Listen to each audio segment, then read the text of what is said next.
Nobody can swim at all. Still, I think they purposely added the poison in the water so they didn't have to worry about animating somebody swimming.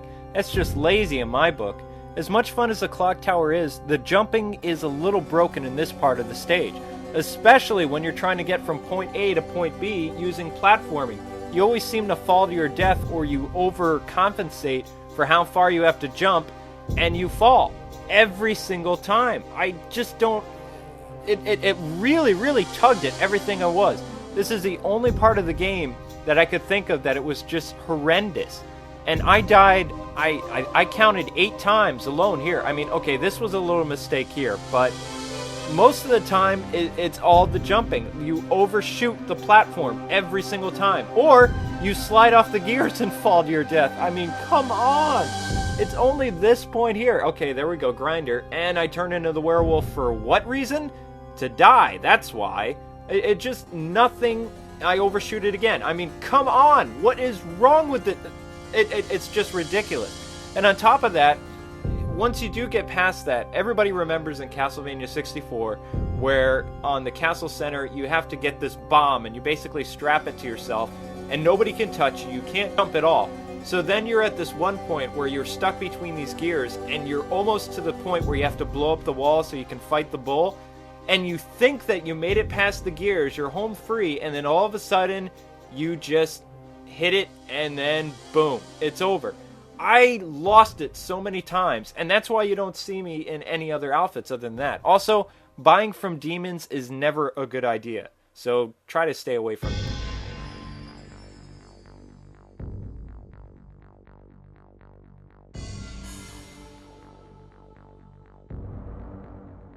Werewolf powers activate. Yeah, baby. Playing this game with the ability to turn into a werewolf gives the game a very good reputation in my book. Not only is Cornell a character you don't want to mess with in the first place, but he can transform into a werewolf too. It's like if Bruce Lee could turn into a beast after mopping the floor with your face. Now that's awesome. I'm sorry, but I just can't get enough of the Tower of Execution. You have blood pouring into the lava, you have death traps all around you, it's just one messed up level. The fact that this game gives you 4 characters to play, each with their own story, is great. Plus, all the characters are diverse except maybe Henry. Other than in that one part of the clock tower, the controls are great. Cornell takes all the best stages from Castlevania 64 and then gives us an all-new boss battle against Dracula, which is insane. I mean, just look at Drac's final form. How is that not epic?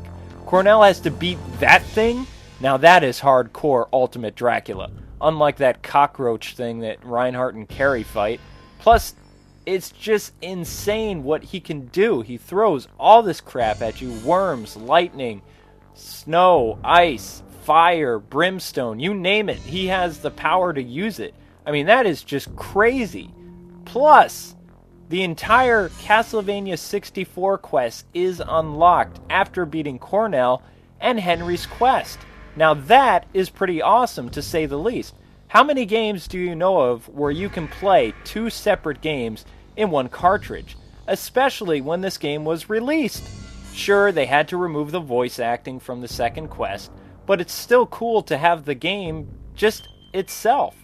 I mean, that would give the game high replay value anyway. You may also notice that I haven't been saying concept, design, all that other stuff. I'm trying something a bit different where the words just say it, because I don't think I have any point saying that anymore, so we're just gonna go to the next segment. Konami did a great job of ironing out most of the wrinkles from the first game. Although, to be honest, Castlevania 64 should never have been released until it was 100% done. Even Legacy of Darkness isn't completely done, but after 10 months, the game could have been a lot better.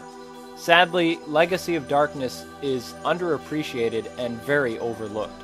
Still, that being said, this is the best of the 3D Castlevania games ever made. And yes, I'm talking about Lamont and Curse of Darkness. While they may have better graphics, their camera work and gameplay, especially the platforming, was horrendous.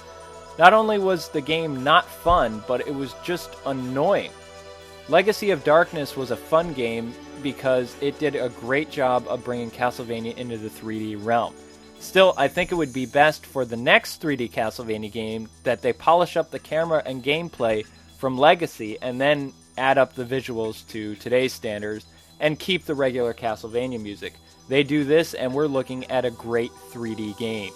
However, they go the route of Curse of Darkness, then people are going to be an outcry for Castlevania to stay 2D.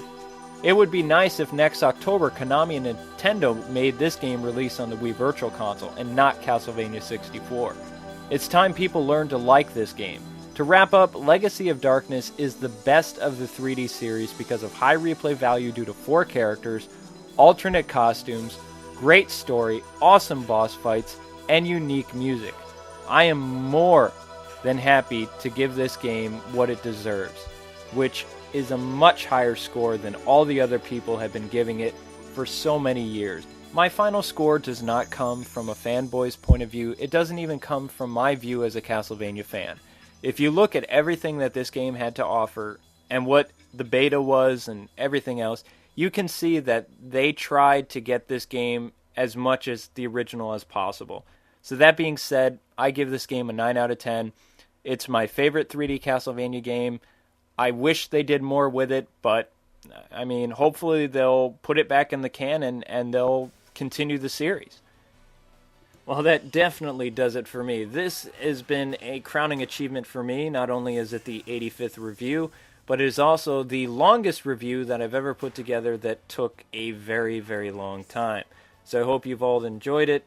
As you can see, the next Castlevania review I'm doing is Judgment, and that will be a week after November 18th. So this is Kwing saying God bless and happy gaming. Thank you so much for watching, and keep glued to Got Game for more reviews and more stuff Kwing. Again, have a safe Halloween.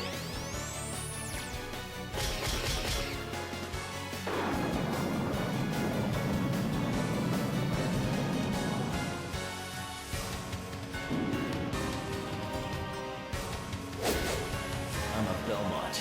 That's my job.